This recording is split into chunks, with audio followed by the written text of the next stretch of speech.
काश वो महिला ट्रेनी डॉक्टर बात मान गई होती तो शायद उसके साथ इतनी जो दरिंदगी हुई है वो नहीं। मैं आज बात करूंगा उसी बंगाल की महिला ट्रेनी डॉक्टर जो कि नाइट में ड्यूटी कर रही थी। 8 अगस्त की रात को जो भी घटना हुआ था उसके साथ आखिर क्यों हुआ, क्या वह घटना रुक सकती थी, इन सारी चीज़ों पे हम बात करेंगे। सबसे पहले आइए जानते हैं कि 8 अगस्त को उस रात को आखिर हुआ क्या था। एक महिला लेडीज ट्रेनी डॉक्टर जो कि 35 घंटों से लगातार वहां कहा जाता है कि ड्यूटी में थी, वह 35 घंटा ड्यूटी करने के बाद नाइट में जब उसकी आंखें थोड़ी सी लगती है अपने सारे काम को पूरे करने के बाद, अपने ड्यूटीज़ को पूरे करने के बाद उसे लगता है कि मुझे कुछ देर के लिए आराम करना चाहिए, तो वह उस सेमिनार हॉल में चली जाती है जहां वह आराम कर सकती थी। काश वह सेमिनार हॉल में उस दिन नहीं गई होती तो आज उसकी ज़िंदगी सही सलामत होती। लेकिन क्या ही पता था उस महिला डॉक्टर को कि मैं 35 घंटे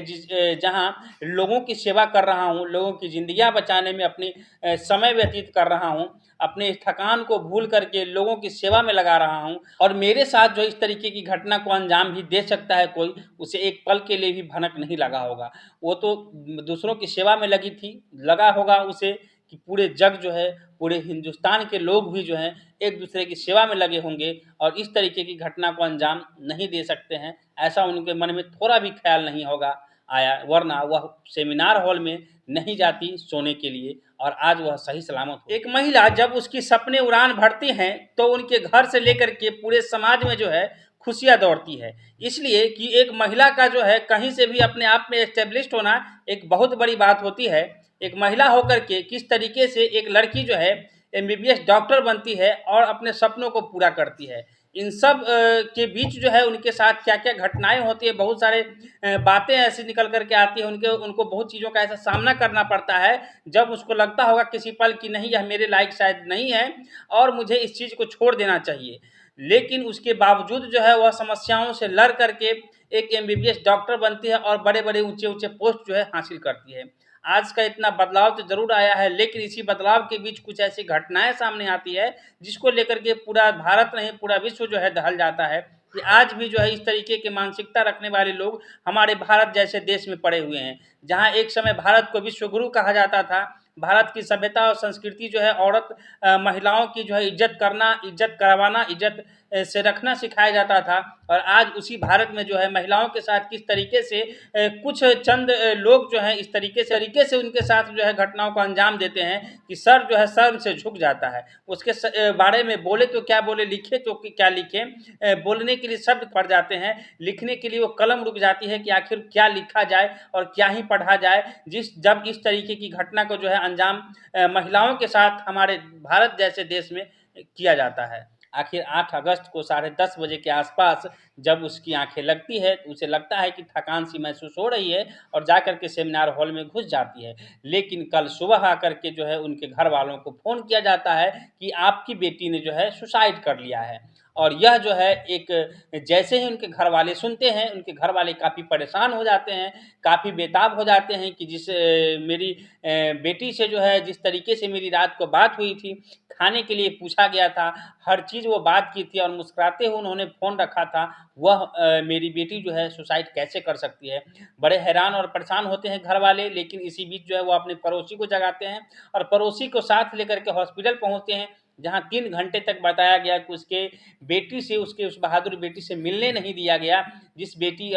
को जो है कुछ दरिंदों ने ऐसी हालत करके उसे इस दुनिया से विदा कर दिया था, उसको 3 घंटे तक रोका गया। उसके परिजन जो है रोते बिलखते रहे कि मुझे मेरी बेटी को दिखलाओ, लेकिन वहाँ के प्रशासन और वहाँ के जो प्रिंसिपल थे उन्होंने उनकी बेटी तक पहुँचने नहीं दिया 3 घंटे तक। इसके बाद बड़ी मशक्क़त के बाद जब वह अपनी बेटी के पास पहुँचते हैं तो वहाँ उसका हालत देख कर के पिता जो है एक रो पड़ते हैं, क्योंकि एक पिता का जो है बड़े ही अरमान से अपने क्या-क्या चीज़ को साइड करके जो है अपने बच्चों के लिए जो है भविष्य तलाशते हैं, और उसको उस लेवल तक पहुँचाने में उस पिता और माता का कितना बड़ा योगदान होता है और पिता और माता ही समझ सकता है। और उसकी बेटी जब उस मुकाम को हासिल करने के बाद अपना एक अलग दुनिया बसाना चाह रही होगी, और ऐसे समय में वह पिता जिस तरीके से उस हॉल में उस अपनी बच्ची को देखता है वह बिल्कुल सन्न रह जाता है, और जब वहाँ से एक पिक्चर खींच करके लाता है उसके पड़ोसी देखते हैं, और इसके बाद जो है माहौल और नज़ारा सभी बदल जाता है उस बंगाल का। आखिर किसने झूठी खबर दी उसके गार्जियन को कि आपकी बच्ची ने सुसाइड कर लिया है। आखिर किसके कहने पर दिया, ये सारी बातें जांच के बाद पता चल पाएगी। हालांकि सीबीआई जांच जो है उसमें चल रहा है। सीबीआई को कितनी सफलता मिलती है यह भी आने वाले समय में ज़रूर पता चलेगा। लेकिन सिर्फ पता चलेगा, इस तरीके की घटनाएं जब निर्भया कांड में हुई थी दिल्ली में, तो हम लोगों ने सोचा था जिस तरीके से उनकी तीनों को सजाएं मिली, आज के बाद जो है यह कांड रुक जाएगी। लेकिन नहीं, लगातार हमारे देश में इस तरीके के कामों को अंजाम दिया जाता रहा है और आज भी वह काम जो है रुका नहीं है। लेकिन इसके लिए सरकार को भी कोई ठोस कदम उठाना होगा ताकि इस तरीके की काम जो है रुक पाए। वह लेडीज डॉक्टर कितने अरमानों से 35 घंटे तक ड्यूटी की थी, कितने लोगों की सेवाएं की थी, कितने को मुंह में दवाइयाँ खिलाई थी, और वह खुद असहाय महसूस कर रही होगी उस समय जब कुछ लोग उसके साथ इस तरीके की घटना को अंजाम दे रहे थे। अकेले की यह बात तो है नहीं। हालांकि कैमरे में जो संजय राय आया हुआ है, उस संजय राय पर ठिकरा फोड़ने की बजाय जो है सीबीआई अब जांच कर रही है। दूध का दूध और पानी का पानी हो जाएगा, ऐसा सभी लोग जो है उम्मीद कर रहे हैं। आने वाले समय में सीबीआई की जांच से सभी लोग संतुष्ट होंगे, ऐसा सभी लोग उम्मीद और कयास लगा रहे हैं। अब देखना ये है कि सीबीआई की जांच में निकल करके आगे आने वाले समय में क्या होता है। लेकिन अकेले संजय राय का काम तो बिल्कुल भी नहीं है। जिस तरीके से पोस्टमार्टम रिपोर्ट आया है उस महिला लेडीज डॉक्टर का, इस तरीके से तो लगता नहीं है कि बिल्कुल अकेले संजय राय का ही काम हो सकता है। उसमें बहुत सारी ऐसी चीज़ों का वर्णन किया गया हुआ है जब मैं ऑन कैमरा आप लोगों को कहने में सक्षम नहीं हो रहा हूं, तो आप लोग इस चीज़ को समझने का कोशिश करेंगे कि उसके साथ जो है उस समय कम से कम 2 से एबव लोग वहां जरूर, 3, 4, 5 जितने भी हो सकते हैं, लेकिन 2 लोग से ज़्यादा उस हॉल में जरूर वहां पे शामिल थे। और अकेले कोई भी व्यक्ति किसी भी हष्ट पृष्ठ महिला को इस तरीके से, जिस तरीके से वहां पे किया गया उसके साथ, ऐसा बिल्कुल भी नहीं कर सकता है। उसके कुल्हे की हड्डी टूट जाए, उसके गर्दन की हड्डी टूट जाए, उसकी आंखों से चश्मे उसके आंखों में धस जाए, और इस तरीके से जितनी और भी सारी बातें हुई इसके साथ, अकेले कोई भी पुरुष इस तरीके से उस महिला के साथ नहीं कर सकता था। और मैं उम्मीद करूंगा सरकार से, सीबीआई से, पूरा दूध का दूध और पानी का पानी उसमें होना चाहिए। जिस तरीके से वहाँ के संदीप घोष जो वहाँ के पूर्व प्रिंसिपल हैं, उनको वहाँ से हटाया जाता है, और हटाने के बाद कुछ ही समय के बाद जो उनको उससे बड़े कॉलेज में फिर से प्रिंसिपल बना दिया जाता है। इससे इस बातों से जो है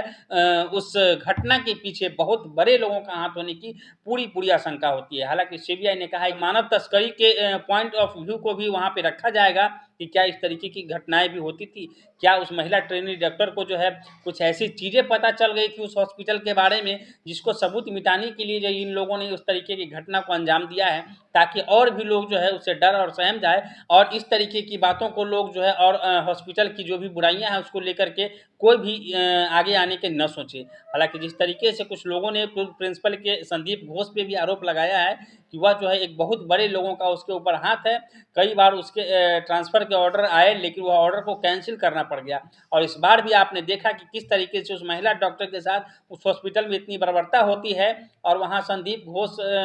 के उस प्रिंसिपल होते हुए झूठी खबर दी जाती है वहाँ पे, और उसके रहते हुए वहाँ पे होती है। तो कहीं ना कहीं उसका पूरा दोष जो है उसके ऊपर अभी फिलहाल आरोप लगाया जा रहा है। अब सीबीआई के जांच के घेरे में है। अब देखना है प्रिंसिपल कितने दोषी पाए जाते हैं। हालांकि प्रिंसिपल के ऊपर बड़े लोगों का हाथ निश्चित है, वरना ऐसी घटना को अंजाम देने के बाद कोई भी व्यक्ति को सिर्फ कुछ ही घंटों के बाद वहां से हटा करके दूसरे बड़े स्कूल का प्रिंसिपल नहीं बनाया जा सकता था। तो इस पे निष्पक्ष तरीके से जांच हो। मैं सीबीआई और सरकार से पूरी दरख्वास्त करूंगा कि बेटी के साथ न्याय हो। अगर वह बेटी मान जाती तो शायद इस तरीके की घटना उसके साथ न होती। पहले लाइन में मैंने ये बात कही थी, और ये बात मैंने इसलिए कही थी कि वहाँ पे सीबीआई का जो एक पॉइंट ऑफ व्यू है मानव तस्करी का, इसको लेकर के मैंने यह बात कही है, या जो भी उसके इर्द गिर्द घटनाएं घूम रही होंगी जिसको लेकर के उसके साथ इस तरीके की बातें हुई है, तो शायद वह अगर मान जाती औरों की बात, जैसा कि कुछ लोग कहते हैं कि प्रिंसिपल की बात अगर मान जाती वह लड़की, तो शायद उसके साथ इस तरीके की घटना नहीं होती। और वह नहीं मानी, वह लड़ी, एक तरीके से अपने आप से जितना हो सका लड़ी, और लड़ते लड़ते वह एक तरीके से शहीद का दर्जा उसे आप दे सकते हैं। कि वो हो गई है। एक अकेली महिला जो है उतने लोगों के साथ लड़ी, जब तक लड़ी बहुत ही काबिल तारीफ़ है उसके लिए। लेकिन जिस तरीके से उनके साथ हुआ यह जो है बहुत ही निंदनीय है, घृणित है। इसकी जितनी घोर निंदा की जाए बहुत ही कम। तो आप लोग जो है इस वीडियो को ज़्यादा से ज़्यादा शेयर कीजिए और इस तरह की घटना जो है हमारे समाज में न हो, इसके लिए सभी लोगों को आगे आना होगा, सभी लोगों को जागरूक होना होगा। और मैं चाहूँगा कि सभी लोग, जहाँ भी महिलाएं आपको दिखे, कल रक्षाबंधन का समय था, आप लोगों ने हर एक कलाई पे अगर राखी बांधी है तो सिर्फ अपनी बहन के लिए नहीं, दूसरे की बहन के लिए भी सुरक्षा के लिए जो है आप उसका ध्यान रखेंगे। और आपके आसपास अगर कोई महिलाएं हैं तो उसकी अपनी बहन समझ करके रक्षा करने का जरूर प्रयास करेंगे। फिलहाल यह मेरा प्रयास इस वीडियो को बनाने का कैसा लगा आप लोग जरूर कमेंट करके बताइएगा। बस देख रहे थे धमाल इंडिया न्यूज़, राजीव गौतम के साथ। नमस्कार, जय हिंद, जय बिहार।